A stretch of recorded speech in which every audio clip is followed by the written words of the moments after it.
मित्रांनो, मुंबई बिंजोडमध्ये एक मोठं नाव म्हणजे आपलं पडके पनवेलची रायफल. आणि रायफल म्हटलं तर अशा बऱ्याचशा बिनजोड त्यांनी स्वतःच्या नावावरती केल्या, त्याच्या पलाच्या जोरावरती.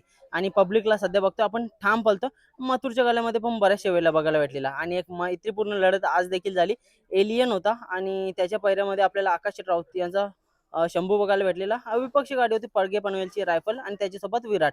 चला दादांशी बोलूया. दादा नमस्कार. नमस्कार. दादा नाव सांगा ना तुमचं. माझं नाव पवन भोईर. आमची गाडी पडते ओम साईराम प्रसन्न मनीष रमेश मात्र पडगे पनवेल. दादा आज प्रेक्षणीय बिनजोड झाली, सांगा ना थोडक्यात कशी काय जमली शर्यत.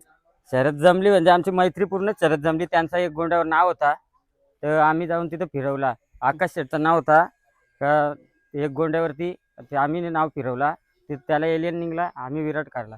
दादा बघायला गेलं तर आपल्या आणि राहुल यांचे जवळचे संबंध, मग ही शर्यत कशी काय जमली.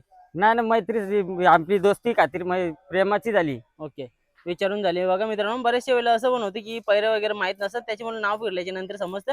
पण एकदा शर्यत जमल्याच्या नंतर शर्यत करायलाच लागते, काय सांगाल.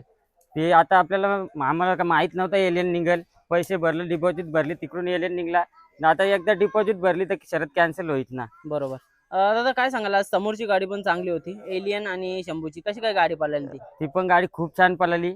आपली पण गाडी खूप जोरात पळाली, म्हणून आपण गुलाल प्राप्त केला. बरोबर. 2-3 मैदानावर झाले बघतो आपण, आपली रायफल आणि विराट ही जोडी चांगली पळते. या जोडीबद्दल काय सांगाल. आता तो पण खूप छान बैल आहे, शांत पद्धतीचा मांडाला तितका छान आहे, तितका यो पण मांडाला छान पण लगेच करेल. समोरच्या बैलांनी इद्र पण केलं की लगे यो पण इद्र पण चालू करते. ओके. बघायला गेलं तर जोडी चांगली पळलेली. यांच्या पलाकडे बघता काय वाटलं तुम्हाला, कशी काय पळलेली गाडी. छान पळाली गाडी. आणि आज बघतोय की एक एअर कूलर तुम्हाला भेटलेली आहे. कूलर आणि मान सन्मान भेटते या नंदीची मुलं, कसं वाटतं तुम्हाला. आता खूप खूप आम्हाला असं काय काय देव त्यांनी दिलं ना, सांगाल इतकं देऊन टाकलं आम्हाला. जाईल त्या मैदानात बक्षीस आहेच. कूलर भेटतो, चेसक भेटतो, सायकल भेटतो, गाडी भेटतो, काय काय अजून ते 4 व्हीलर घेऊन दिली मागच्या वर्षी. बरोबर आहे. बघा मित्रांनो, एवढं काही या नंदीचे मुलं आज आपल्याला बघायला भेटतं. दादा बघायला गेलं तर आपल्या जवळचे संबंध आहेत. आज विरोधात पडलेला आहे, उद्या एकत्र होऊन पडणार. 100% नियोजन होईल का नाही. 100% एलियनच्या गाल्यात किंवा मथुरच्या गाल्यात आता येणाऱ्या दिवसात 100% पालताना दिसेल रायफल. दादा शर्यती झाल्यावर म्हणजे असं कसं असतं की बऱ्याचशा वेळेला ना कमेंट्स करतात किंवा कोणी मुद्दामून देखील लांब करण्याचा प्रयत्न करतात, पण तुमचं एक ठाम मत काय असेल. आमचं ठाम मत आहे, आम्ही काय लांबचं ना, ती गाडी आमचीच होती. एलियन बोलला तर आपलाच बैल आहे शुभम दादाचा. तो काय त्याच्या गाल्यात पण आता मी उद्या परवा आता मैदान आलं का त्याच्या गाल्यात पण पळू. दादा आज बघतोय विराट आणि ही गाडी हे आपल्या रायफलची चांगली पळते. काय वाटते ही गाडी काय करू शकता. आता ही गाडी 2 फेऱ्यात तर चांगलीच खूप छान पळाली. माग पण तिथे एक गुलाल आम्ही छान घेतला, आता पण छान घेतला.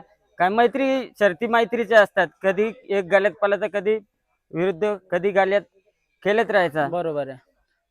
दादा मथुर आणि आपल्या रायफलची ही पण अपराजित जोडी आहे. जेव्हा जेव्हा गुलालच घेतली, आजूपर्यंत नाही गुलाल पडला. तेव्हा जेव्हा रायफल त्या मथुरच्या गाल्यात असते तेव्हा तेव्हा आम्ही गुलाल घेतो. बरोबर आहे. आणि मला तर वाटतं हळूहळू लोकांपर्यंत रायफल काय आहे ती पण समजायला लागलेली आहे. रायफलचा पल कसा आहे, कशा प्रकारे तो पब्लिकला शिरून पलतो ते पण समजले. काय सांगाल रायफल बद्दल. पहिला आतलाच बैल होता, आतून लोक आम्हाला नाकारलं ना पायऱ्यासाठी, त्यांना दाखवतो का आता मी पब्लिकचा आहे. का म्हणून तुम्ही पहिल्या पब्लिकला टाकला. असाच आमचा घरचा बैल आहे दुश्मन म्हणून त्याच्यासोबत घातला. इथंच घातलेला उसडण्याला. आम्हाला माहिती होतं का पब्लिकनी पळेल, तर डायरेक्ट पब्लिकचाच झाला. आता आम्ही आतून काय टाकीत ना पब्लिकलाच. आणि एकदम पब्लिकला ठाम पलते. स्पीड पण चांगली लागते या गाडीला, काय सांगाल. आता पब्लिकला आता टाकतो ना, तितक्या पब्लिकला अजून जोरात पळतं. आतून आता आम्ही टाकलं तर नाही अजूनपर्यंत, आतमधून टाकून बघायचं की आज बाहेर स्पीड जास्त आहे का आत जास्त आहे. बरोबर. दादा आज आपल्या सोबत सवंगडी असतात, या पोरांच्या मुलं आपल्याला बऱ्याचशा शर्यती त्यांच्या मेहनतीचे मुलं आपल्याला बघायला भेटाल, काय सांगाल. 100% ही पोरं नसती तर शर्ती काय, पोरं असल्यावर मजा आहे ना. बरोबर. दादा आज जल्लोष पण नाही झाला शर्यत झाल्याच्या काय ना, मैत्रीची आपलं काय एलियन होता तो आपला नंदी आहे, तर काय जल्लोष करायचं, आम्ही कधीच ना जल्लोष करीत. बरोबर. चालेल दादा, शुभेच्छा तुम्हाला. धन्यवाद.